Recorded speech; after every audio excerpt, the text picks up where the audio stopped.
The moment I realized it was him, goosebumps.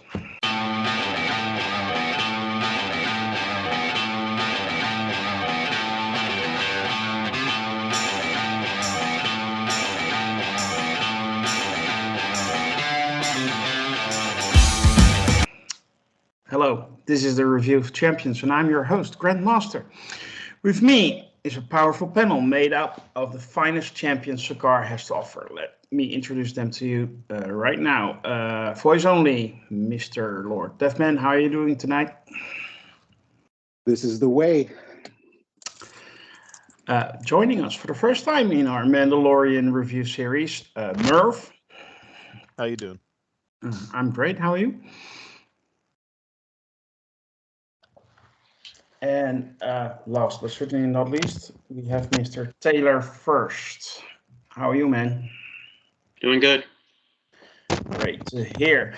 Today we're going to talk about episode 4 called The Foundling of season 3 of The Mandalorian. But before we do, I want to ask you all to help us out. Like and share this video. Subscribe to our channel. And if you really can't get enough of it, you can join our ranks. Go to Sakar at sakar.freeforums.net. Set up an account.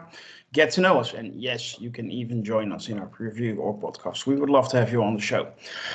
Consider this your final warning. After this point, the spoilers are incoming. So if you haven't seen this week's episode, go check that out first and then come back to our review. Din Djarin, Grogu, and Bo-Katan are among the group of the Mandalorians called the Children of the Watch. After Din's redemption, Grogu, he takes his first steps into training to become a Mandalorian himself, and boy, did that escalate quickly. Well, let's dive right into it. Merv, how are you liking The Mandalorian season 3 so far? And what did you think of episode 4?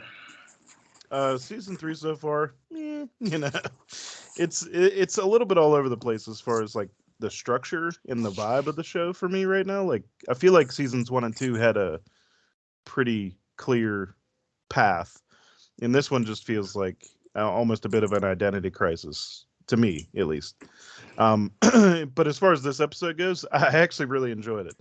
There wasn't a whole lot of overarching storyline. It felt like a very much adventure of the week feel to it, but that was fun to me. There was an issue that was resolved by the end. We got a little bit of Grogu's backstory with a cool little cameo, and I honestly enjoyed the half hour or however short this episode was compared to the other ones. Okay, good. And let's talk about that cameo. I think it was amazing that a single short cameo, about 2 minutes, 3 minutes or something like that, could send an entire fandom into reflecting on stuff that happened 20 years ago. And I saw the word redemption. I don't think that's right, because Ahmed Best, the person I'm talking about, who played Jar Jar Binks and got a lot of heat for that 20 years ago, didn't need redemption. I think some of the fandom needed to come to terms with what happened back then, and I see a lot of that online happening. How did you receive that moment, Merv? I really enjoyed it. I don't know. I guess that character has shown up in other media, maybe superficially. I saw that he was like maybe a host of a game show or some kind of Star Wars thing that I never saw. But I've never had an issue with Jar Jar Binks. Like 20 years ago, I don't know, 15 whenever the Phantom Menace came out. I didn't have an issue with him then. He was kind of cheesy, but like not to the point that we need to run the guy out of town, so to speak. Especially the actor. You can hate the character, but it doesn't make any sense for me that people would like hate the actor or actress for the character they're portraying. So I never had an issue with Jar Jar Binks. I'm happy to see that actor back in Star Wars if he wants to be in Star Wars. That's more power to him. I really enjoyed it. I enjoyed that little bit of backstory too. It didn't feel so much like stuff that we really needed, but it's we're piecing together the timeline of Grogu's past little by little, even if it's stuff that we don't really need, I think. But it was a cool little cameo. I liked it. Taylor, what did you think of this week's episode? And did you get the vibe that Bo-Katan feels right at home right at the moment among the other Mandalorians? I got that feeling during this week's episode. Yeah, I think Bo-Katan is definitely feeling more comfortable with this group of Mandalorians now. As time goes on, she's becoming much more at home with them. I think we'll see where all that leads. But I mean, I enjoyed the episode. It was fun. Like Merv said, this season has felt very episodic. You know, very much like a procedural show, which is fine. I really like procedural shows, but in the first two seasons, Mandalorian really wasn't that for the most part. It was more of a singular ongoing story in the season. So it feels a little weird unless if they decided to change it. But I don't think they really have. I just think these first few episodes have just kind of felt that way. And I'm still expecting there to be a more overarching arc for the rest of the season, although we're running out of episodes here. So it does feel a little strange. But like I said, I enjoyed the episode. It had issues, and we'll get into those in a few minutes. There were definitely issues, but it was a fun episode. Yeah. It focused basically on two things, one minor, one more major. I mean, the minor thing was Grogu making his first steps into becoming a Mandalorian, like I said before. And the second one was an attack by a raptor and whatever that was. It wasn't. I go back to my critique on the Mandalorian. I mean, it is a lot like it's all about the action and stuff happening, but yeah, where's the character development? Where's the good dialogue or whatever? I'm missing that. Do you agree? Yeah, it feels like a very different sort of show this season. In addition to it feeling more episodic, the writing level seems to be different than what we had in the first two seasons. And that's fine. There's different types of shows, and I can enjoy different types of shows. I think last week Lord Deathman even mentioned cartoons. A Saturday morning cartoon, and that's fine if that's what we're watching. If this would have been an episode of Space Ghost, would have been the greatest episode ever. But as the level of writing we've become used to in the first two seasons of Mandalorian, this is kind of quite a bit lower. I mean, that whole plot with the raptor there are so many holes in that story. It's almost comical. And we can get into them, but again, it just feels like it's not the same level that we became used to in the first two seasons. Yeah, I agree. Lord Deathman, I read an interesting theory online, and I have a feeling there it is where this show may go.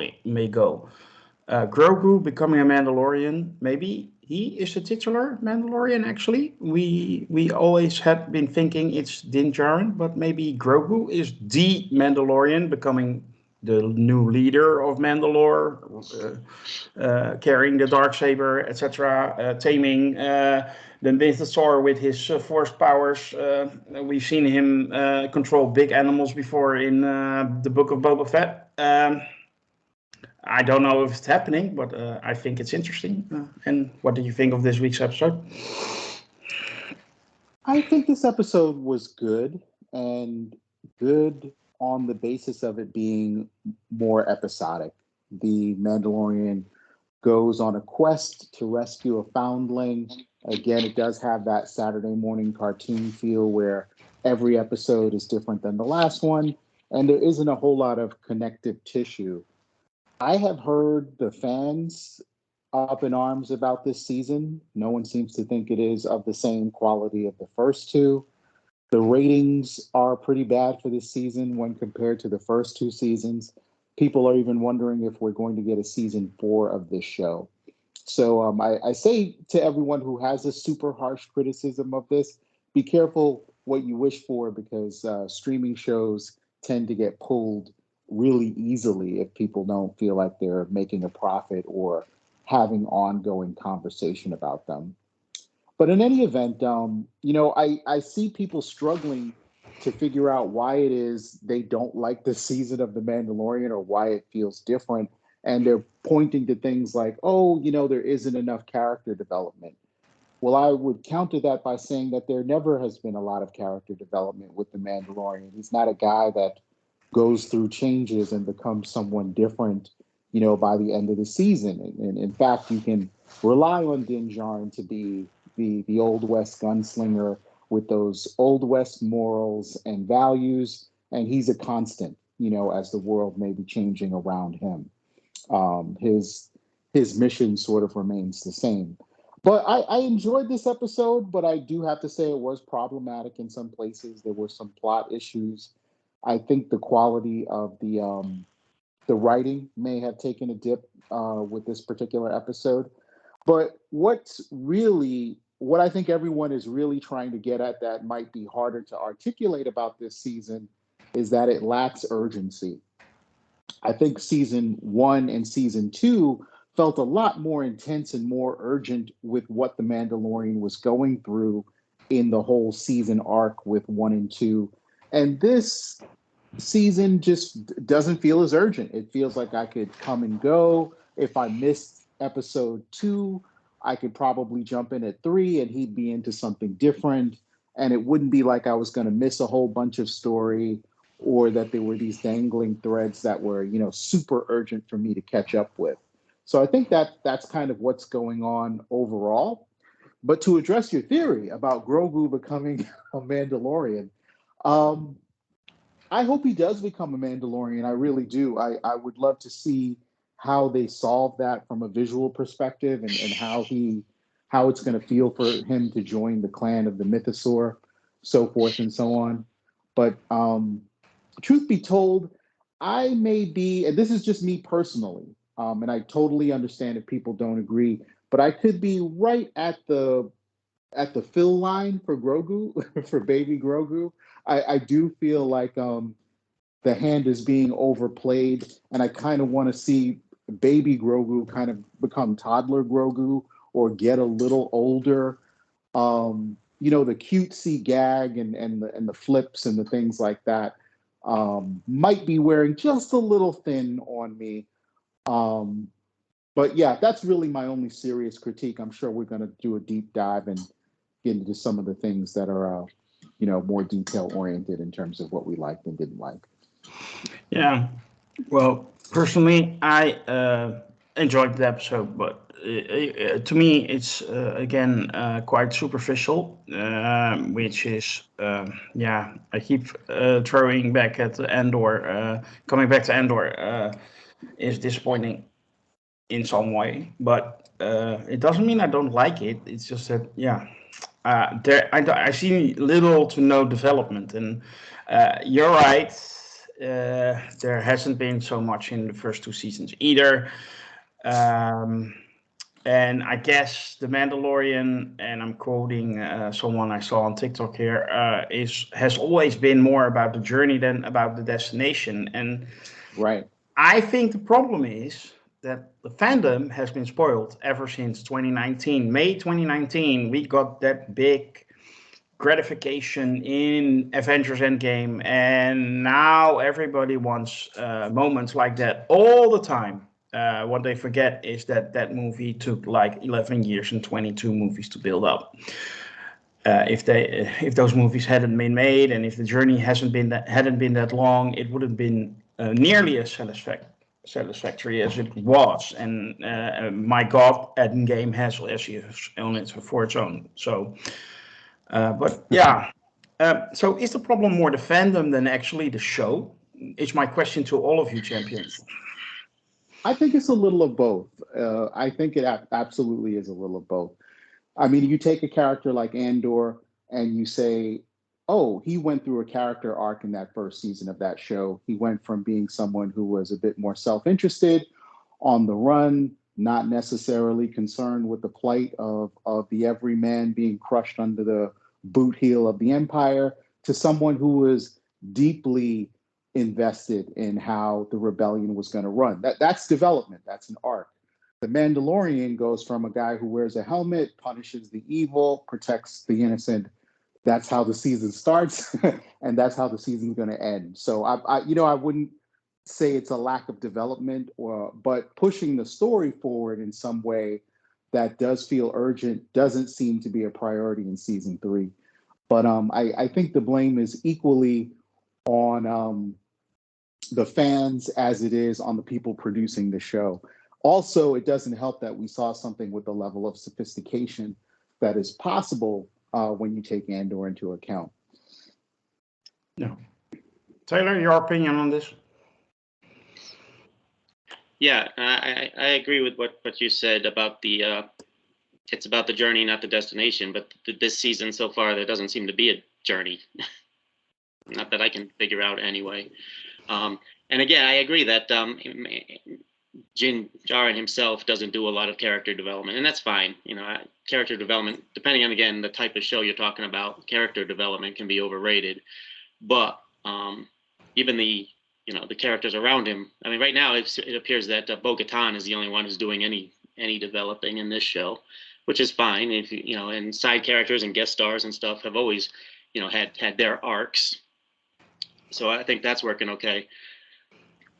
But again, the level of writing in the first 2 seasons just seemed to be a lot more sophisticated than what we got now. Now, as far as this episode goes, what I liked the flashback scene to the Order 66, and Ahmed Best appearing as, I don't know the Jedi's name, but Kelleran Beck, I believe. Okay, and yes, he did play that same Jedi character in a show. I think it was called Jedi Temple Challenge or something. It was kind of like, Tales of the Hidden Temple or whatever from Nickelodeon back in the day, where little kids dress up like Padawan and do little games. I've never actually seen it. I've heard it's on YouTube. I'll check it out, but I've also heard it's unwatchable. It's that bad. But I'll check it out. But I guess it's canon now because that character is in the in the Mandalorian.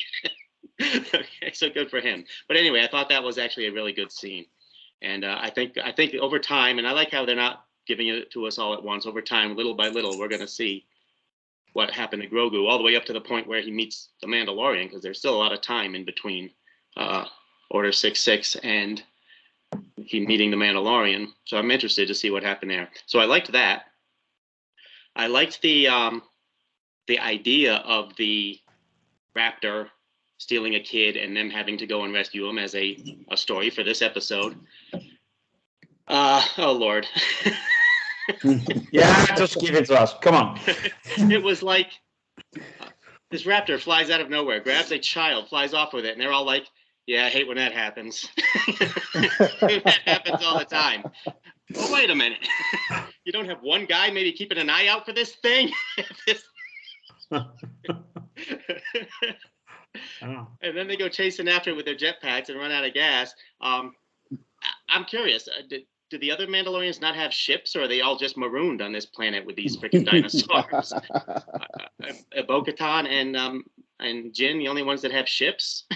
They never. Okay, good, got it. Then they go after him. They put together a hunting party, go after this thing. Got to be quiet though, because it'll kill the kid. That's happened before. Yeah, again, hate when that happens. How many kids has this thing killed? Do you think they get off that freaking beach at some point? But, okay, and then they get to the base of the mountain. They're like, well, we can hide under that knoll there overnight, and then we'll go up there and get that kid who's probably being torn to shreds as we speak in the morning when it's light. So let's eat. And one of them's the kid's father, who doesn't even say, no, we should be going there now. Oh, then they get to the nest. Okay, they see the heat signature. Then all of a sudden we find out he's the kid's father, and all of a sudden he can't control himself and goes and tries to save the kid. Finds out it's the baby birds. Mom Birds comes in, coughs up the kid. I don't know how long the kid has been in there, but the kid is dry and clean and nothing at all. Just comes right out. Father dives into the thing's mouth, grabs the kid, flies off. Big action scene, very exciting, cool action scene. Anyway, long story short, they save the kid and go back. But what are they going to do next time this happens? Because apparently it's just going to keep happening, you know? Maybe that was the only one, and they never thought to go hunting for this thing's nest before. You know, their rocket pads ran out of gas, and that's it. They just walked back to the beach and started training again until Bo-Katan brought a ship. Yeah, and don't forget that crocodile, big fish thing that's in the lake. That actually I got strong Jurassic World vibes when it grabbed the raptor. By the way, but anyway. That was cool. Actually, that was very cool. But no wonder that thing attacks them. Apparently, they spend their days shooting into the water. They're all just standing on the. I'm not sure what kind of training that is, just shooting blindly into the lake. But I probably pissed that thing off by doing that. The other part was the little training scene with Grogu, and this is more minor, but I'm not quite sure of the rules of this this training event here. Okay. Yeah. First, they said you could shoot in any order. Well, what does that mean? Is that because they have these three little dart things? That means it doesn't matter which one fires first out of the three. Whatever. Round 1, go, bang, stop, point, him. Round 2, bang, stop, point, him. So it's almost like Cobra Kai karate tournament going on here. But then, when Grogu wakes up, he does his flippy thing, bang, bang, bang, shoots all three at once. Well, wait a minute. If that's allowed, why didn't the kid shoot all three at once and be done with in the first place? Why didn't they stop after Grogu's first point? Again, just a minor thing. It just didn't make any sense. 2 words: dramatic effect. Dramatic effect, exactly. Because that kid just thought he was playing with Grogu, but I'm still not sure why the ref stops and counts the point when just really strange. And finally, the part with Bo-Katan tells the armorer that she saw the mythosaur, and she's like, "Oh yeah, we do that. Yeah, it's a thing." This is the way. This is the way. You fall in the water and you see stuff. Hey, it's a thing. And then she builds the armor, the shoulder pad, the new shoulder pad for Bo-Katan, and Bo-Katan sits there with her helmet on and watches. Now, I'm no blacksmith, but I'm guessing that would take multiple hours of sitting there building that thing with the fancy inlay and everything. But so be it. This is the way. Again, fun episode, but again, it's just not what I'm used to in The Mandalorian so far. If I was watching, CW Flash with Barry Allen, who, instead of using his super speed to surprise the bad guys, always stops and talks to them and waits for them to shoot him. If I was watching that show, this episode would make perfect sense. But that's not the show I've been watching and been expecting here. Maybe it's changing. I don't know. Maybe they hired new writers. I don't know what's going on. But fun, just not. Not very good. It almost falls into so bad it's good, this episode. Okay, can't wait for the ratings. Merv, last but not least, what is your opinion on all of this? Well, first touching on the fandom versus bad writing, I guess. I think it's a little bit of both, because I think a lot of people struggle with detaching themselves, like especially on the heels of Andor. There is a little bit of a detachment issue with knowing that Mandalorian isn't as well written as Andor. Not that it shouldn't be, but just that it's a whole different style of show. And I'm not saying that excuses a lot of the issues, especially with this season. But I do think there's a little bit of just people not really being able to not understand what they're watching. That's the wrong way to put it, but to know that you're going in for a different style of film. Like, I come across it all the time in other genres, like people expecting Shakespeare out of slasher. You know what I mean? Like you sign up for what you get, kind of. But coming to this show, all the stuff Taylor said was right. And it was infuriating to me that this culture that pits themselves on trials and tribulations to become better warriors just seems to quit at the first sign of, oh, we ran out of gas. That's happened a lot. Maybe we'll approach it differently next time. No, we're just going to fly as far as we can. Yep, there he goes. Sorry. Going to have to make a new sun, I guess. And it was just like, yeah, every step along that path, I was like, these guys are supposed to be like one of the strongest like warrior cultures in like Star Wars, right? Like they're supposed to learn from their mistakes gradually over. That's why I can understand them being on this planet that giant monsters come out of the lake and birds are picking up children left and right, because that's kind of their culture. They want to be like in the fire. That's their whole vibe, is to like be up against it constantly so that they're better at what they do. But everything they showed me in this episode says that they don't really learn from anything unless they think hitting a lake that's a mile wide is an accomplishment. Like, oh, I got the water again. Good job. At least they, as a group, hit something, and that's a good thing in Star Wars, because there are also armies that don't hit anything. I guess the Stormtrooper is the bar, so they're just above Stormtrooper at the moment. Exactly. So that's good. But yeah, like, if I throw all that stuff out, like I really did it was just a fun little, kind of a normal television show or episode. But I do think this season, like I said, I think I wasn't here for the reviews for the first couple episodes, but I had similar opinions where like the first episode seemed like it was setting up a lot of the storylines for the season. And then the second episode resolved all those storylines immediately. And then in the third episode, we got a whole different set of characters in a short storyline that doesn't even tie to Mando or Grogu at the moment. And then in episode 4, we don't see any of those new guys, and we're just on like a kind of throwaway adventure with, just random characters. And I'm fine with some of this, but like I almost wish it would just pick what it wants to be. Like it seems like it's trying to do too many different things, and that it's not setting things up and knocking them down. It's just I don't know what to make of the season. Like again, we still don't know. Like, so what are we? Is this whole season just gonna be Grogu learning to be a Mandalorian, which I'm fine with, but like it feels like it took a while to get to that. We could have started with that in like episode 1. Mm-hmm. And I do think that's in the cards, at least a little bit, because he's already got his first piece of armor. I'm with, I think it was Lord Deathman said it, where like I wish he would, when I see that he's the exact same size, shape, and like mental capacity 30 years ago, I'm like, he's never gonna change. When does he become like actual Yoda?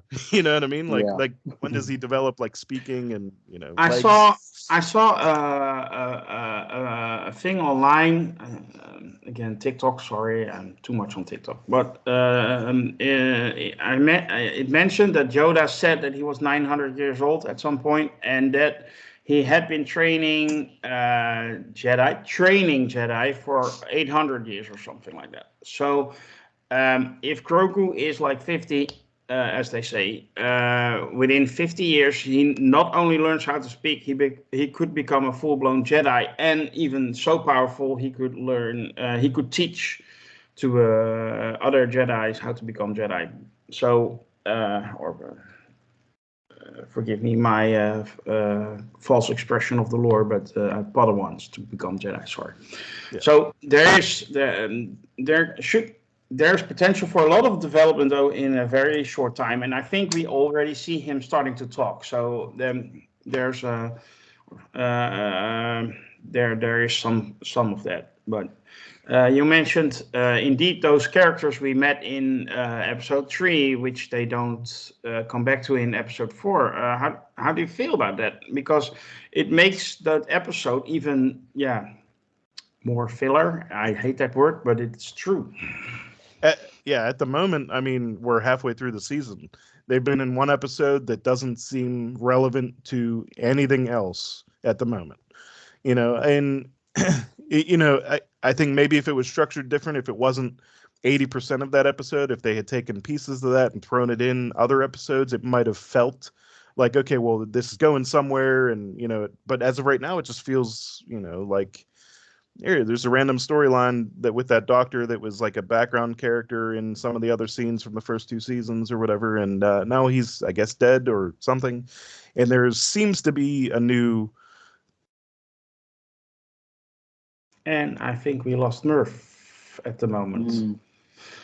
Mm. Taylor, you had your hand up. We're waiting for Yeah, Merv to come back. Just in reference to Grogu becoming a Mandalorian, which is possible, and it does seem like they're at least going that direction right now. But I am going to fall over laughing when he's got the helmet and the armor on, and his ears sticking out the sides of the helmet and starts waddling around like he does. It's just gonna look ridiculous. Yeah, I saw a picture online where actually the shadow of the skull from the mythosaur reflects a head of like Yoda Grogu species. So that couldn't be a coincidence. Lord Deathman, you also have your hand up. Yeah, I had a quick follow-up. I think Merv and Taylor have done a fantastic job of pulling out all of the ridiculousness of this episode.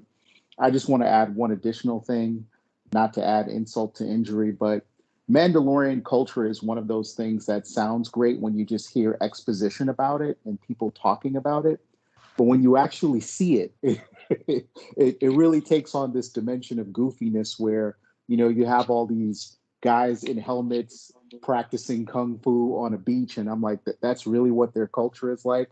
It's like one of those 80s films where the hero has to go to his like training lair to get his skills up. But then you start thinking of other things like, what does a Mandalorian wedding look like? Surely there's no kissing the bride there for obvious reasons.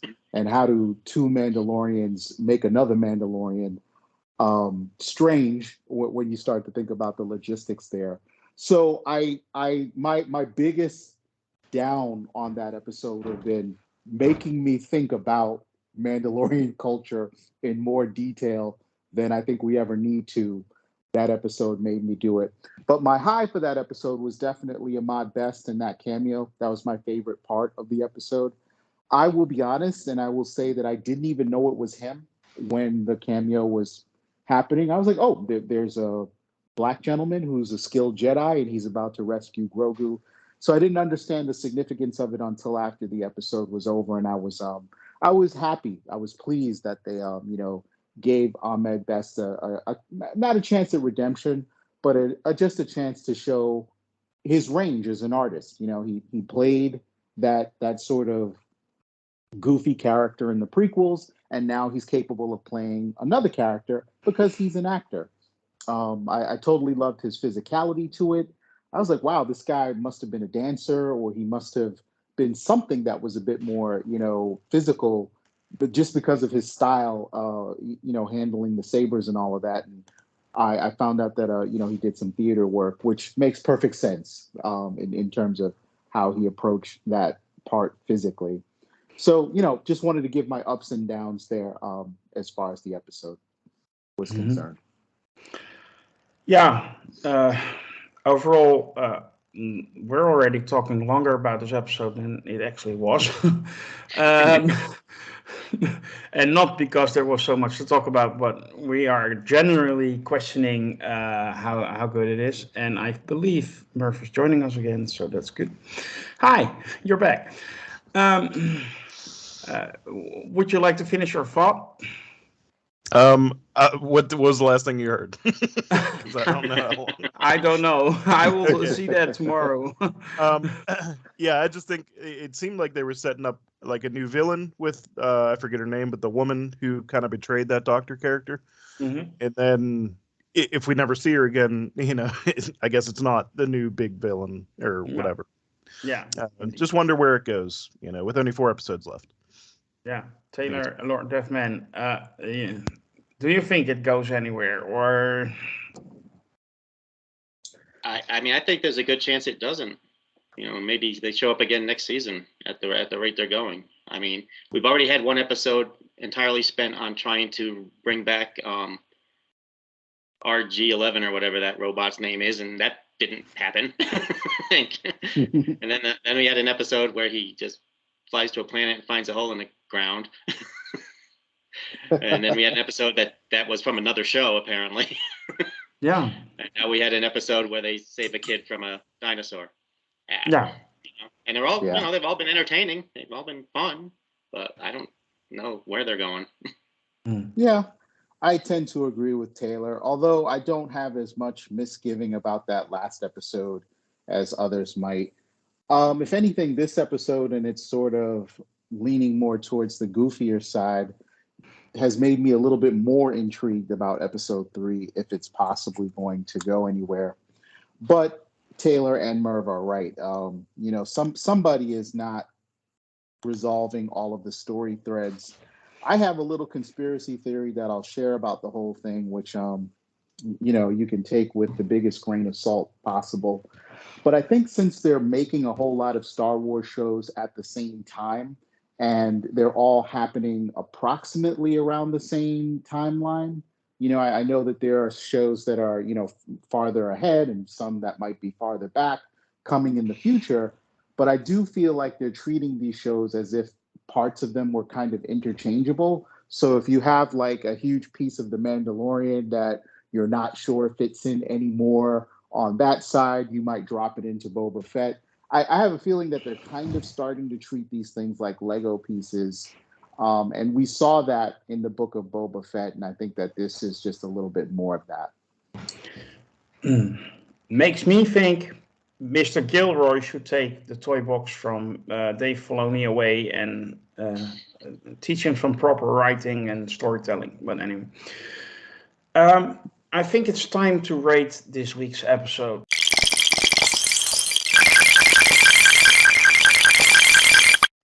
Merv, I'll let you go first. I give it a 7 out of 10 because despite all the flaws, I still had fun watching it, and it was short and to the point, and I didn't get bored. But 7 out of 10. Okay, Lord Deathman. I'm also going to give it a 7 just to show that I have no misgivings about the episode in particular. But I will say that I share both Taylor and Merv's concerns about the season moving forward. Oh, Taylor. Yeah, I will also give it a 7 out of 10, mostly for the Jedi Temple scene, which I really liked, and I really want to see what happens next in that particular storyline. And I have hope that the Mandalorians won't continue to look like idiots going forward. Maybe they will put one guy up on that rock just to look to see if that freaking raptor is coming and say, hey, get in the cave. Well, I hope that that's going to happen. Well, to me, the most ridiculous part of the whole episode was actually they brought those 3 baby raptors back. I was surprised they fit inside that ship. Yeah, exactly. But anyway, I'm going to rate this week's episode a 6 out of 10. And to be honest, it's only a 6 out of 10 because they did justice to Ahmed Best. And otherwise, it would have sunk into the negative territory. So there's that. Merv? I just want to say that if they turn those 3 raptor things into Mandalorians, this episode's actually a 10 out of 10. As an origin I can story. see them going out in the water and putting their helmets on and then getting eaten by that crocodile thing. Okay. Well, anyway, that will conclude this review of Champions for the Foundling, episode 4, season 3 of The Mandalorian. We hope you have enjoyed our discussion today with all bits and pieces and trouble that was there. If you did, you can help us out by liking and sharing this video, and subscribe to our YouTube channel. And if you really want more of us, you can join our forum at sakar.freeforums.net. We would love it if you join us. We will be back with our review for episode 5 next week, and soon we will be reviewing Shazam! Fury of the Gods. Actually, we will be reviewing it pretty soon, but the video will drop soon as well. And Secret Invasion will start soon as well, so be on the lookout for that. For now, I thank you all, also on behalf of our champions, and wish you to be safe and be well. Bye.